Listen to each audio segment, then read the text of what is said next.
Growing up with a disabled sibling. When my parents decided to have their last child, they had a child with a disability. The doctors gave my parents the difficult choice to keep her or not. My mum already had 2 miscarriages, so she didn't want to go through that pain again. My parents decided to keep her. My sister with the disability is the youngest sibling in my family. She was born with spinal bifida. She has had many near-death experiences. A few times I witnessed her eyes rolling back and her collapsing. It was so scary and traumatizing to see as a child. One time when she collapsed, we were living at my nan and pop's house at the farm. She was sent to the Royal Flying Doctors, and they flew her to the Perth hospital. She had to get a new shunt. My sister needs to have a shunt in her head, which is a pipe to drain the fluid build up to her brain to her stomach. The shunts need replacing every now and then, or they get outgrown and blocked. Her shunts have failed a few times. She is lucky to get help when she needed it.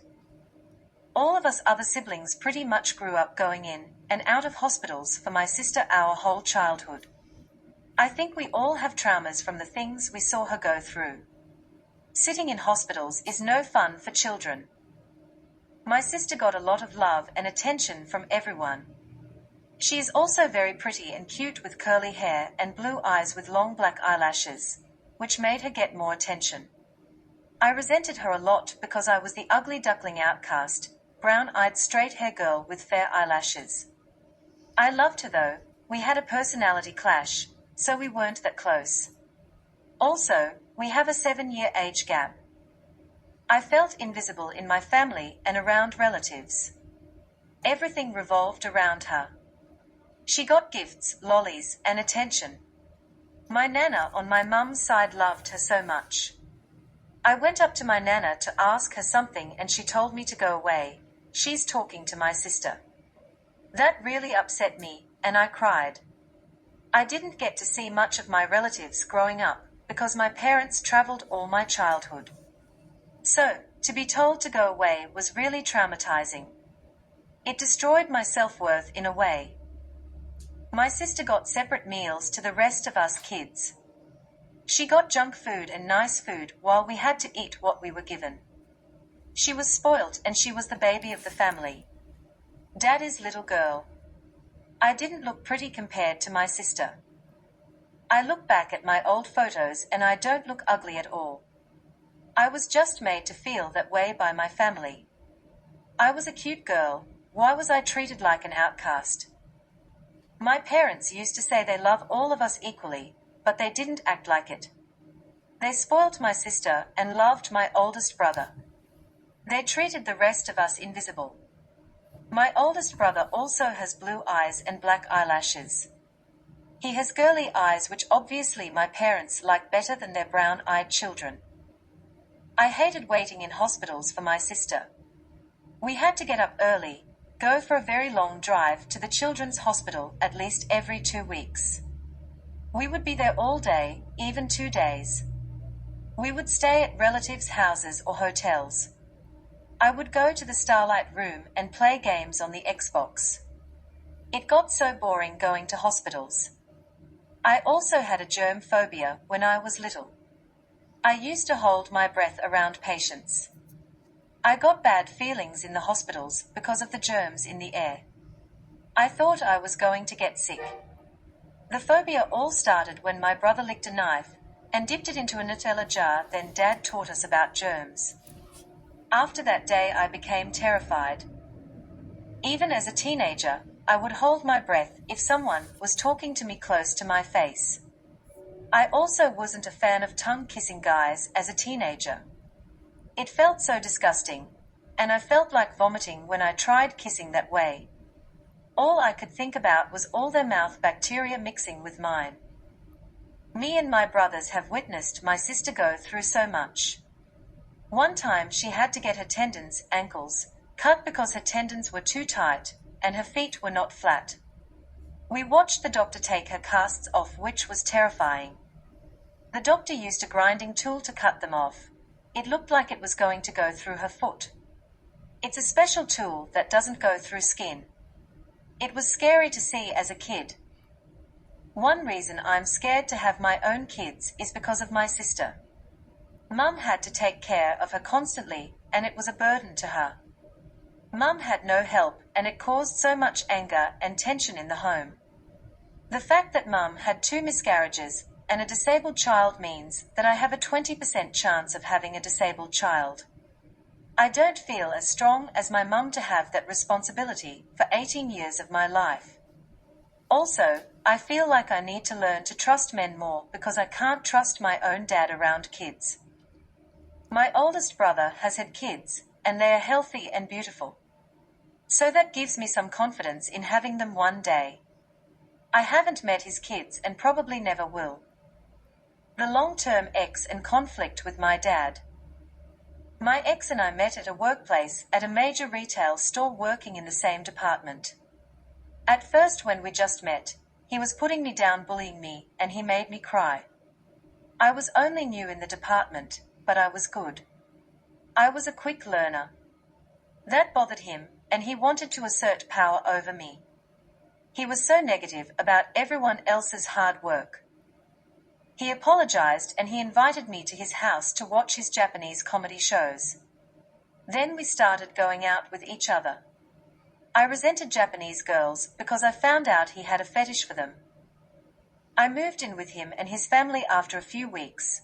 I thought we would get our own place, but that didn't happen until 3 years later. My parents were charging me rent for months when I didn't live there anymore as well. Also, I was paying my ex's mum rent too. So, I was paying rent in 2 places. He has a dysfunctional toxic family too. All I wanted was real love, so I tried to change my ex to make him love me. He had no empathy. It was like he was a cold-blooded, uncaring creature. I had emotional issues back then, and my ex was a narcissist. I ignored the red flags. I didn't know about red flags or anything back then. I was so gullible. I was also toxic and unhealed. I had a lot of emotional baggage. He flirted his way to become a department manager. His ego was so huge he constantly put everyone else around him down. All he talked about was work, work and work, and complaining about all the other co-workers. In my mind, I thought they all did a great job at work. He was financially abusive. As soon as I met him, he wanted to join bank accounts. I kept refusing to do that. Thankfully, I didn't join bank accounts. For the whole duration of the relationship, he kept wanting to. I was always fighting for my rights about my bank account. He would look at my bank account though quite often. Sometimes looking over my shoulder to see my bank account on my phone. He used to give his mum thousands of dollars frequently whenever she wanted it for her horses. He wouldn't let me buy a chocolate bar because he said I don't need it, and it was a dig at me too because he didn't want me to get fat. When he stopped me eating, I ate more behind his back. He also said if I got pregnant, I must have an abortion. He always told me what I can and can't buy with my own money. We would argue when we did shopping. I would just buy the stuff I wanted later without him knowing. He didn't have any emotions. I eventually put on 30 kilograms from being unhappy and from being on the pill. Living at his mum's house was a nightmare. His family was so abusive to me, I stayed in my ex's room most of the time. His little sister was spoilt, and his grandfather had a fetish of buying her bras when she turned 9.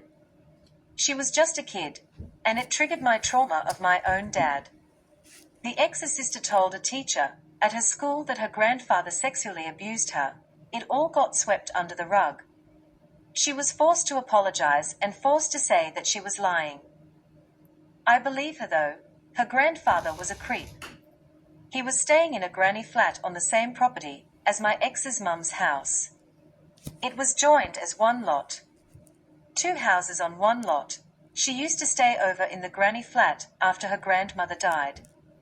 She went over there to keep her grandfather company. I had a bad feeling about it, and it is triggering even thinking about it now. I wish children were taken seriously about abusive situations. Most of the time, kids don't even speak up. So when they do, then it's even more reason to listen and not ignore them. Between the two houses was a pool house with a nice sized pool and dining area. My ex's grandfather used to watch me and my ex's sister sunbaking and swimming. He saw us through the window, and he would come out and hose some plants right near us. I watched her grow up so quickly, time just flew by. She had a baby at 17 years old with a 40-year-old man. I don't want to judge her life choices, but I felt protective over her. I didn't say anything about it. I just hope she's okay and made the right choice in life. She was like a little sister to me. I was patient with her. When she was a kid, she got gum stuck in her hair, and I gently got it out. Her mum was going to cut her hair off short, and I stopped that from happening. I believe I helped her. She became a nice girl from me being around. She could have ended up like her mum if I wasn't living there. Her mum was just like my mum in every way, mean, emotionally detached and self-centered. One day my ex's sister accused me of hitting her, and that was it for me. I had enough. The family went ballistic at me, especially the grandfather. During the 3 years living at my ex's mum's house, I was constantly asking my ex if we could get our own place to live, but he always had excuses. I finally sat up at dinner that day and said, "I'm leaving, because you all took the sister's side when I didn't hit her." Then the grandfather grabs me by the arm and yells at me, saying abusive, horrible things, which I can't remember, because I was in shock. He was yelling stuff like I'm never going to be part of their family, etc. I was screaming back, which is so unlike me.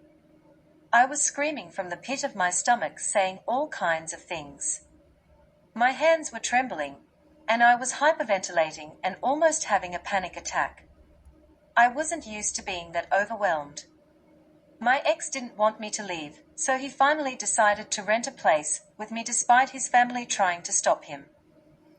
I was so happy to have our own home. I told my parents, hoping they would be happy or visit, but they didn't care. I felt abandoned again. They didn't come to see me until one of my birthdays. Mum gave me a cheap gift, a wall ornament, which was bent and had beads missing from the slots. She came inside for a minute, then went back home, just a few streets away. If I wanted to see them, I would have to visit them. They couldn't be bothered visiting me. My ex used to always play on his PlayStation, and it used to upset me back then, because I think I was codependent and wanted to have attention, so I used to nag him to stop. Also, it made me jealous, because he would spend all day playing on PlayStation with other women instead of spending time with me. Our only day off together, he would choose to play PlayStation all day. I felt so alone, had no friends or family or real love. That's where my obsession for plants came from. Only thing in common with my ex was playing Minecraft together. That game made me feel isolated though, because I was in a world by myself, while he was doing his own thing in the game. I was so miserable. The only thing that made me feel happy was to buy plants. I ended up with tons. The ex didn't like me doing it, but I bought plants behind his back. Especially if he went and bought something for $600 or something and not letting me buy anything with my money. During the 3 years of staying with my long-term boyfriend at his family's house, I got pneumonia, and I was in hospital for 4 days and quarantined for 3 months. My family said they'd rather go motorbike riding than see me and spend time with me because the weather was nice. I could hardly breathe and could have died. My ex took me to the hospital. I was in quarantine and couldn't work. I ran out of sick leave and had to rely on my ex. I felt obligated to stay with him because he was there for me when I needed help. When me and my ex were both working in our old hometown, I would go to see my parents sometimes when he let me. Sometimes we went there together, but he would make an excuse to leave. Most the time, he would say he's going into work even though it was his day off. He did that for 2 reasons: to avoid my family and to look good to the manager so he could get a promotion. which he finally did get. He used to suck up to the managers, and like I mentioned, he liked to flirt his way up too. All the managers loved him. He put on a facade which made him look like a great guy. He also put other workers down behind their back to make himself look good. What is most upsetting to me is I had to spend most of my free time at his family's house and his friends' houses. He wouldn't come to my family's house much. He wouldn't let me see my nana in hospital, or even my sister when she was in hospital. He didn't let me do anything.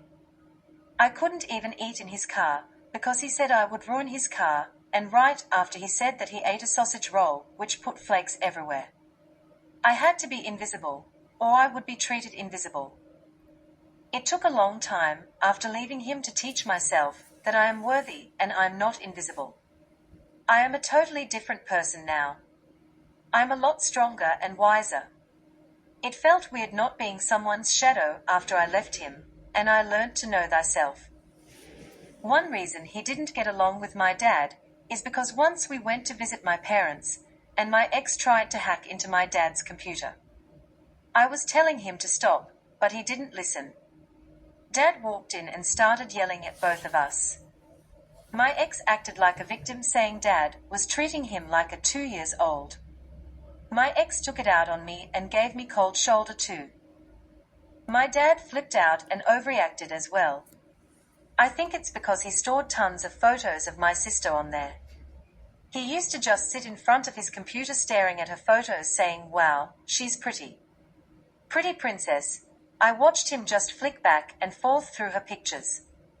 He did it in plain sight. He would spend hours looking at her photos. One time my ex and I were invited to a work get-together at a pub with a few other work colleagues. My ex broke a chair from mucking around and he got kicked out, then he took it out on me. He gave me cold shoulder and walked in front of me all the way home from the pub. Another work meetup, my ex threw an olive at a co-worker because he was mucking around. She got angry and overreacted. She made a huge scene. Then my ex took it out on me and ignored me all night and all the next day. The co-worker hated me for weeks after that incident when I didn't do anything wrong.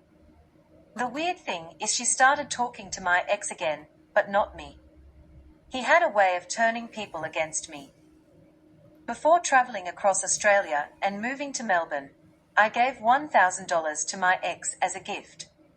He didn't even say thank you or anything. He didn't even acknowledge it or me. He was entitled and spoilt. Another time on his birthday, I bought him a very expensive crossbow. He was so immature and ungrateful. He thought he owned my bank account, so he didn't appreciate anything I did. When I first got together with my ex, he made me throw everything I owned out, including sentimental items. He made me throw everything into the back of my old ute and take it to the tip. I was crying and he didn't care. He was saying, "Hurry up." I ended up throwing sentimental things out which I can never get back. He had no remorse. I didn't see that as a red flag. I thought that's the treatment I deserved. I didn't know what true love was. He accused me of being a hoarder. I didn't have that much stuff. He just wanted me to throw all my stuff out, so I had to move into his mum's house instead of our own house. The annoying thing is he had room for his 2 giant fish tanks, his computers, etc. He also spent a lot of money on those fish tanks, but I couldn't own anything or spend my own money. When I moved into his mum's house, his mum bred cats and she offered me a kitten. I said to my ex how I wanted a kitten and he said, "No, we're not having one." I finally stopped arguing and said, "Okay, I don't want one." After that he lets me have one. In fact, forces me to have one when I decided not to. He said it was my cat and he's having nothing to do with it. That was contradictive because my cat was his cat when it suited him. Like when I left him for the very last time, he tried to take me cat after 6 months after our breakup. My ex wouldn't let me drive my own car on trips. When he drove my car, he used the very tip of his thumb on the steering wheel, causing me to get angry with him. He did it on purpose. He also went over the speed limit in my car so that I would get a fine. Luckily, I didn't though. He just tried to scare me. He drove dangerously in his car too. A few times he would swerve around trying to scare me. He would tailgate everyone in front of him too.